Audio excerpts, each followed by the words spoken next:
Bonjour et bienvenue sur Raturix, bande de petits fils de chouin. Dites-moi, bande de lait, est-ce que vous aimez la science-fiction? Non. Pourquoi tu n'aimes pas la science-fiction? J'aime pas la science-fiction parce que c'est pour les gamins, y'a que des vaisseaux qui se tirent dessus, c'est nul. Ce genre de réaction, vous la connaissez sûrement, c'est celle que votre grand-mère vous sert quand vous essayez de lui expliquer que dans la ville, il n'y a pas que les choristes et les séries sur France 2. Ce genre de réaction que vous vous prenez peut-être dans la gueule si, comme moi, vous aimez tout ça.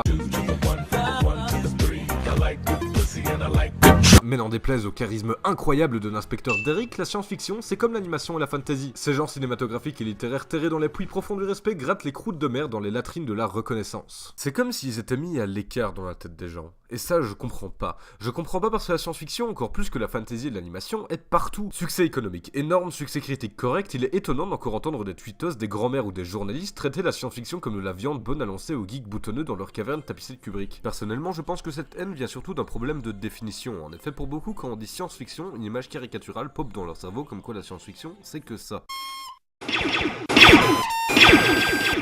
La science-fiction est un style d'écriture basé sur une réalité scientifique à venir ou censée l'être. En gros, la science-fiction, c'est quand dans le futur, ou dans le présent, ou même dans le passé, en fait, les progrès scientifiques ont construit un monde différent de celui dans lequel on vit. Ce progrès scientifique peut concerner l'apparition de machines permettant le voyage dans le temps, les intelligences artificielles, la téléportation, les réalités virtuelles, l'exploration de l'esprit, l'évolution de l'art, des médias, de la guerre, de la médecine, de l'éthique, des sentiments, vous l'avez compris. La science-fiction est un terreau fertile permettant l'abord de bien des thèmes, tout simplement parce qu'il n'y a quasiment aucune règle à respecter. Les auteurs de science-fiction peuvent laisser libre cours à leur imagination et à leurs idées, des plus concrètes aux plus abstraites, puisque la seule barrière qu'ils se mettent est la question: et si ça se passait comme ça? Bien évidemment, puisque la plupart du temps la science-fiction traite du futur, il est courant que les auteurs utilisent ce format pour dénoncer un défaut dans le système actuel en l'exagérant pour qu'il devienne catastrophique, comme c'est généralement le cas pour la dystopie comme 1984 qui pointe du doigt l'hypersurveillance ou Le meilleur des mondes qui critique la volonté de perfectionnement de l'être humain. Mais la science-fiction peut parfois être politiquement plus neutre et simplement être une rêverie, comme Star Wars, Doctor Who, Stranger Things, etc. Ces œuvres ne sont pas complètement dénuées de messages politiques, bien sûr, parce que tout est politique, mais c'est pas leur but premier. Bref, ne perdons pas de temps, Jean-Claude Gressantic, Cyclope et Jean-Claude Van Damme, on aborde aujourd'hui le genre qui fait la frontière entre les lignes d'un script et le bruit des moteurs dans les labos. On va parler de science-fiction, balance l'intro.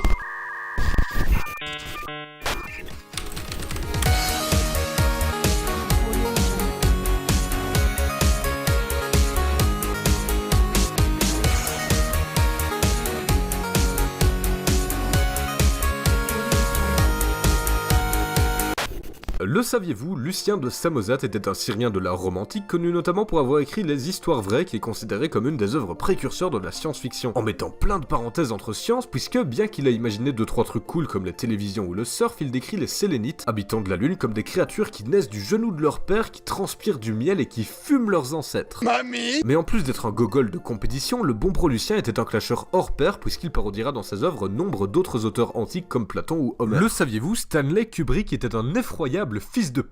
Parce qu'en plus de mettre une pression de dingue à ses acteurs pour les pousser au meilleur de leur performance, il réservait un traitement tout aussi sympathique aux autres gens qui travaillaient avec lui, comme le niga Alex North, qui était censé composer la BO de son œuvre majeure, le chef-d'œuvre de QQ 2001, l'Odyssée de l'espace. Le type, pour respecter les délais, a donc dû s'enfermer dans son appartement pendant 2 semaines et a travaillé jusqu'à des heures complètement ridicules. Il n'en est sorti en ambulance avec une BO de 40 minutes, et, mon dieu, que vois-je, un Stanley Kubrick qui lui annonce qu'entre-temps, il avait obtenu les droits des musiques qu'il voulait utiliser à la base. Cette BO, bien que dispo sur YouTube, n'a donc jamais servi dans aucun film. Le saviez-vous, Jean-Claude Van Damme était censé jouer le rôle de Predator dans le film Predator, sauf que avant que Predator ait le design du Predator qu'on connaît, il ressemblait à Predator. une espèce de chien cyclope avec un long cou. Le problème étant que le bon bro Jean-Claude Van Damme a préféré se barrer du cast tellement il trouvait le costume ridicule. Le saviez-vous, est-ce que connaissez-vous Dune de Jodorowsky? Non. Dune de Alejandro Jodorowsky, à ne pas confondre avec Dune de David Lynch ou Dune de John Harrison ou Dune de Denis Villeneuve ou Dune de Guillaume et Kim, une courbe, est un film de science-fiction des années 70 découlé de la série de bouquins éponyme qui réunit Orson Welles, Salvador Dali, ok, Pink Floyd, très bien, Mike Oldfield, que se passe-t-il, ou encore Alain Delon,